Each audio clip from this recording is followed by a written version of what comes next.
Your floor monitors take a lot of abuse, whether it's from musicians, spilling on them, standing on them, doing backflips on them, or just from in transport, sometimes they get dents and bumps in them. And there's an easy way to facelift these guys. You can pull that entire grill right off and you can replace it with a new one for $100.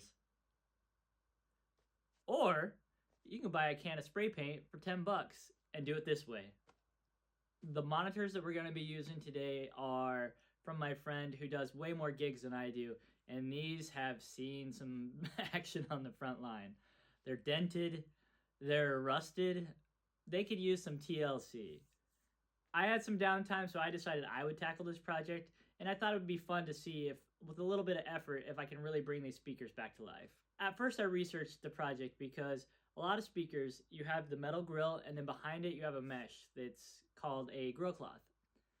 Now, on these Evie speakers, if you look really closely, it's actually not a cloth at all, it's rubber. So I reached out to Evie because I knew I was probably going to be pounding the heck out of these to get the dents out, and I didn't want to damage the cloth, and it'd be a lot easier if I could just replace it. But the only option they gave me was buying the full grill. Now, the tools I'm going to be using today is 90% of stuff I just had lying around the house. I'm using a rubber mallet, a regular hammer, some sandpaper, and then I'm using a piece of plywood that's left over from when I built my drum riser. Other than that, my only purchase was a spray paint. Now, I have the same speaker. I think it's a generation newer than the ones that he's using, and I use that as a reference guide to kind of look at to see if this was even possible. The first thing we're going to do is you just have to remove a few of these bolts. There's only 6 of them, and then the whole grill comes off. Now, here's the first challenge. On these older speakers, there is a wire that runs to the LED on the front of the unit, which shows if it's powered on or if it's clipping. And in my speaker, you can get your fingers in there and you can just press the clip and disengage it. On these, you couldn't. So I had to get creative, and I used a really thin flathead screwdriver that I just put in there. And it took a little wiggle work on some of this, and then it popped right out. Look how disgusting that is. Can you imagine if there wasn't a grill cloth? Like, how much of that stuff would have just went right to the speaker? The first thing I want to try to do, which is going to be the most satisfying and take the most amount of physical effort, is I want to get these dents out. Now, I tried pushing with my hand a little bit to get some of them out, and then I used my knee, and then I just tried to bend it. And this is the part where you're like, well, why do you have a piece of plywood? Well, what I wanted to do was set it on the ground and hammer it with my rubber mallet. I'm using a rubber mallet, hopefully so that it won't tear up the grill cloth, which is, again, rubber. What the plywood does is it gives it a little bit of give, so I'm not just beating the snot out of this while it's sitting on the pavement, which is gonna end up leaving grooves and dents and scrapes inside your grill. You can choose whatever method you want. I'm sure somebody in the comments is gonna have a way better method than this. I'm just winging this DIY style. But what I chose was I kind of started at the top and I hammered across in a row, and then I kind of moved down, and then I'd look at the back and I would double check to see if there was any dents I missed. The toughest part about this is actually where the bend happens. If there's any dents in there, those are really hard to get out. I started by trying to shape it a little bit more, and then after that I hit it with the rubber mallet. But what I ended up using was actually the metal hammer, and I was just very careful on those parts. The grill cloth did come up a little bit in those spots, but it didn't tear away completely. Now, after you've done all that work, and you're gonna realize how weak you actually are from swinging that hammer so many times.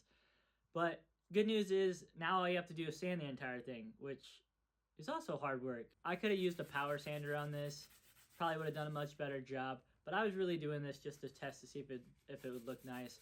I was really just trying to get as much of the rust off that I could, and then I didn't go all the way down to bare metal because honestly, musicians are just going to beat the crap out of these. The next step, or in the case of some of these speakers, the step that I did prior to sanding, is you want to go ahead and cover the front logo face off. It's plastic, and to do that I'm going to use masking tape. It's kind of a pain in the butt. I really suggest getting a really new blade like this blade here.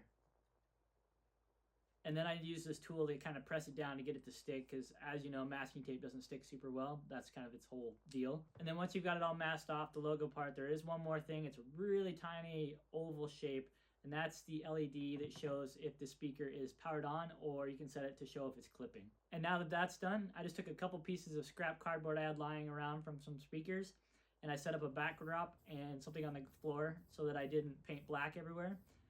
Now, as far as painting patterns go, I think everybody has their own way. Some people like to spray all the way across, stop. Some people like to spray halfway across, stop, and go back and forth. Some people are really confident and they just hold the sprayer down the entire time to get even coat, but then you run the chance of having your paint run. So I went left to right and kind of looked as I was going to make sure it was fairly even, and I used a light mist because I didn't want to go too heavy with the paint because I didn't want to clog up that grill cloth. As that's drying, let's go ahead and clean up the inside of the speaker. Now, as you can see, this is pretty disgusting. Like, I'm not even sure what this black stuff is. It's gooey. Reminds me of Venom from Spider-Man. I took a solution that was mostly water with just a little bit of alcohol in it. And you don't want to use too much alcohol because alcohol will actually start eating into the plastic and make it sticky. But in this case, it took off all that grime right away, and it looks like a whole new speaker. When I got to the bottom speaker, I used a dry cloth just to kind of dust it off. And then I used a compressor very lightly and blew out the rest of the dust. And then after waiting a couple hours, I went ahead and hit it with another coat of spray paint. After a day or so of waiting, here's what the finished product looks like compared to the other two speakers. I think it looks so much better. The facelift really did help out. Because that's the part that faces musicians and everybody the most, that's the part that's going to make your biggest impression when you're looking at it. And I think it's night and day change. And here's what the speakers look like on the stage at a gig we did, and you can't even tell that they were ever really messed up. Now, truth to be told, I didn't hit these 5 or 6 times and sand them down to make them all beautiful, and the reason behind that is simply because these are working man speakers. They're gonna get beat up again, they're gonna get dented again, so I didn't want to spend a bunch of time doing a bunch of coats on it and then have to redo it, because I'm gonna have to redo it regardless at some point. But I might as well make it look really nice for this season, and then maybe when we get back to the next summer season, we'll take a look at it, and I'm sure some of them will need touch-up, but for $10 and a little bit of elbow grease, totally worth it.